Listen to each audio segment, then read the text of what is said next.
Howdy folks, it's time to move along on my sherry journey, and the next step is going to be this bottle of PX sherry from El Maestro Sierra. We got 3 drinks to try out. Should be pretty fun. Let's go.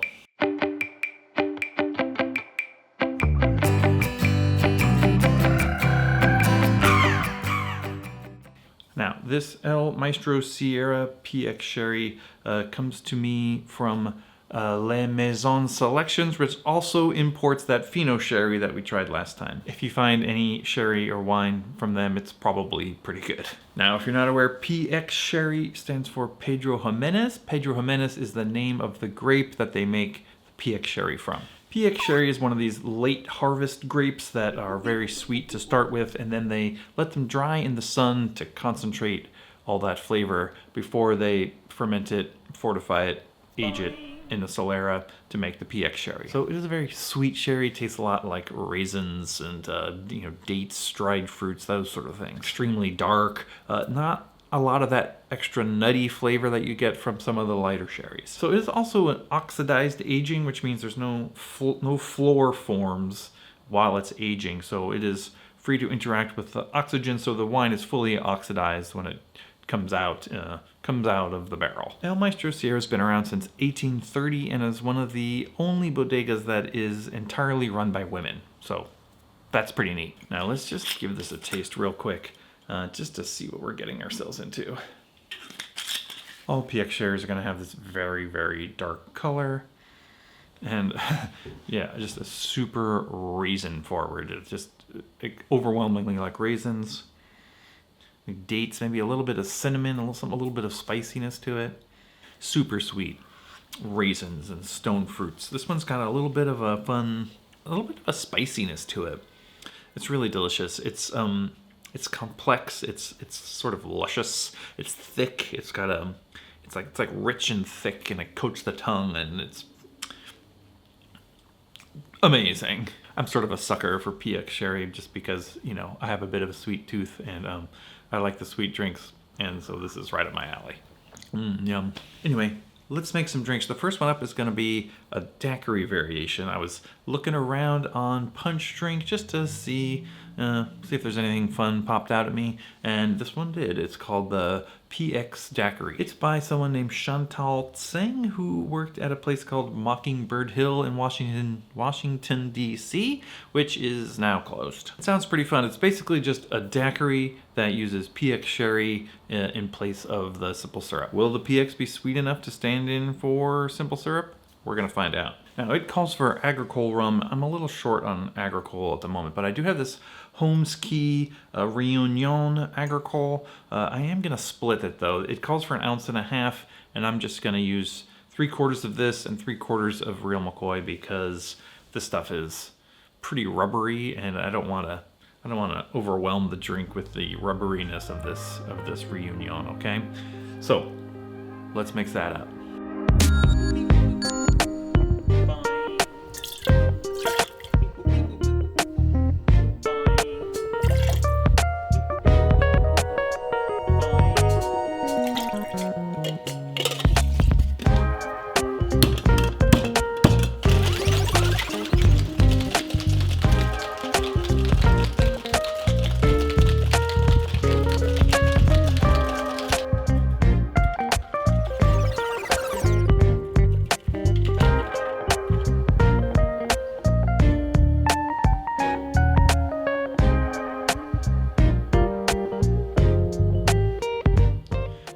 We did it. We made our PX daiquiri. Let's give it a taste. My concern when I read this drink was that maybe the PX wouldn't be sweet enough to actually sweeten it enough, but I think it does. It's sweet. It's got a nice tartness from the lime. That Agricole really that rubberiness of this Agricole really comes through quite a bit. I think maybe if I was making this drink for myself and not following a recipe, I'd probably use a blend with some Jamaican, something more traditional that I would traditionally use in a daiquiri, but it's very interesting. If I had a different Agricole, I'd probably try that. Maybe it would be good with clarin or something like that. I don't know.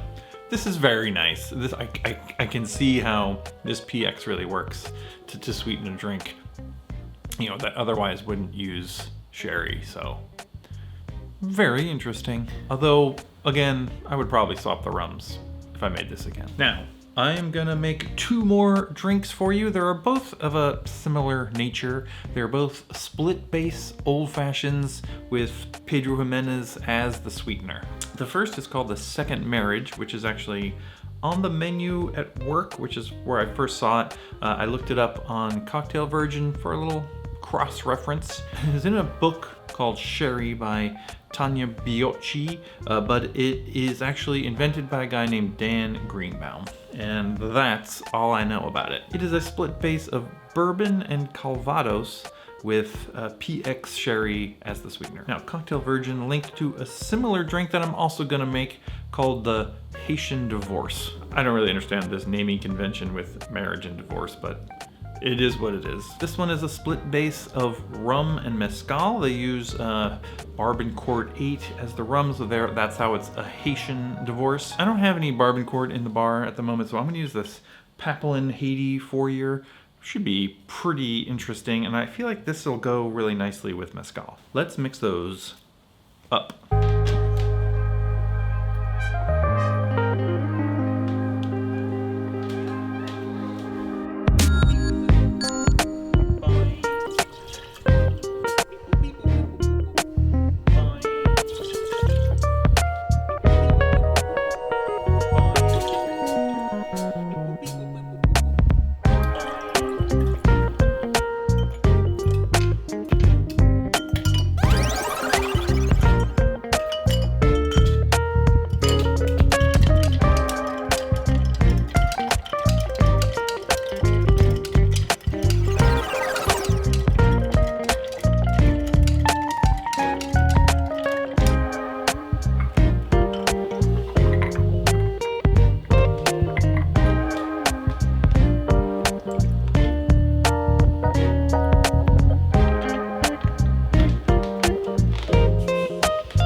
We did it. We're gonna start with, let's see, this is the Second Marriage. It's got the orange peel garnish, that's how I know. Bourbon and Calvados, let's see what we think. To me, the bourbon's taking over maybe more than you might want. To me, this tastes a lot like a regular old-fashioned, maybe a little bit more interesting. I'd say half an ounce of PX sherry is plenty to sweeten an old-fashioned like this. I mean, it's well balanced. It's nice. Pretty good. I guess I'm not getting as much Calvados as I want.